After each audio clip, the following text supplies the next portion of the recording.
આપણા સમાજનું ગૌરવ વર્ષો સુધી સમાજ માટે, શિક્ષણ માટે, સમાજ જાગૃતિ માટે જેમણે કામ કર્યું છે એવા આપણા વિસ્તારના સાંસદ શ્રીમતી ગેનીબેન ઠાકોર સાહેબ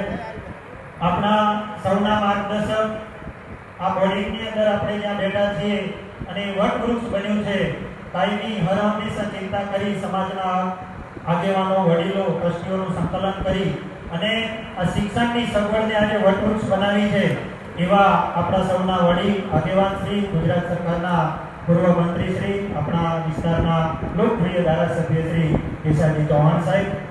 આ સંસ્થાના પ્રમુખ આપણા વડીલ આદરણીય શ્રી નાથજીબા, સૌ ટ્રસ્ટીશ્રીઓ, આયોજકશ્રીઓ, સમાજના સૌ વડીલો, આગેવાનો, દાતાશ્રીઓ અને જેમના થકી આજે આ કાર્યક્રમ થયો છે એવા સમાજના સૌ વિશિષ્ટ સિદ્ધિ પ્રાપ્ત કરનાર તેજસ્વી તારલાઓ, વિદ્યાર્થીઓ, જે સરકારી નોકરી લાગ્યા છે એવા તમામ દીકરા દીકરીઓને આજના તબક્કે સૌને શુભેચ્છાઓ પાઠવું છું. વિજયાદશમી, દશેરા એટલે દૂષણોનો નાશ અને ખૂબીઓનો પ્રોત્સાહન આપવાનો આ સમય, એવી વિજયાદશમીની આપ સૌને શુભેચ્છાઓ પાઠવું છું. ટૂંકમાં કીધું છે એટલે બે લીટીમાં જ વાત કરવી છે કે સમાજના સૌ વડીલો આગેવાનોએ સંઘર્ષ કરી સમાજની ચિંતા, સમાજની આવનારી પેઢીની ચિંતા કરી અને આ શિક્ષણની સંસ્થાને ખૂબ મજબૂત બનાવી છે. આપણા વડીલ શ્રી, આપણા આગેવાન શ્રી કેશવજી ચૌહાણ સાહેબે તમામ આગેવાનોને, ટ્રસ્ટીઓને, સમાજના અગ્રણીઓને હર હંમેશા જાગૃત રાખી અને જ્યારથી આ જગ્યામાં કદાચ મને થોડું યાદ છે, હું નાનો હતો ત્યારે આગેવાનો સાથે બધા અહીંયા આવતા ત્યારે હું મારા પિતાજી સાથે પણ અહીંયા આવતો જ રહે. બોડીના આ જગ્યાના ભાવો કાઢવાના હતા, ભૂલકા કાઢવાના હતા, ત્યારથી આ આગેવાનો સતત સમાજના શિક્ષણના માટે સતત સંઘર્ષ કરી રહ્યા છે.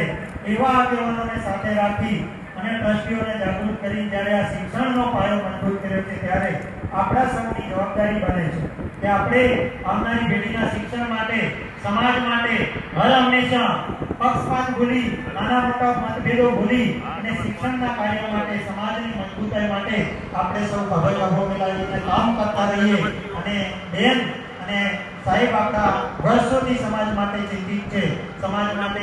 જાગૃતિ, સમૂહ લગ્નો, શિક્ષણના કામ કરી રહ્યા છે અને આ વિસ્તારમાં, બનાસકાંઠામાં સમાજની મજબૂતાઈ માટે હર હંમેશા ચિંતિત છે. ત્યારે આપણી સૌની પણ જવાબદારી બને છે, અહીંયા આગેવાનો, વડીલો, ટ્રસ્ટીઓ, સમાજના યુવાનો બેઠા છે કે આવનારા સમયમાં સમાજ માટે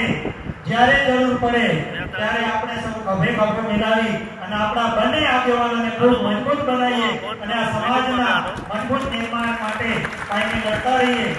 સમય આવનારો ખૂબ સંઘર્ષવાળો છે, એટલા માટે ના કહેવું જોઈએ પણ સમાજના આ શૈક્ષણિક કાર્યોમાં જ્યારે સમાજના આગેવાનો, વડીલો, યુવાનો બેઠા છે ત્યારે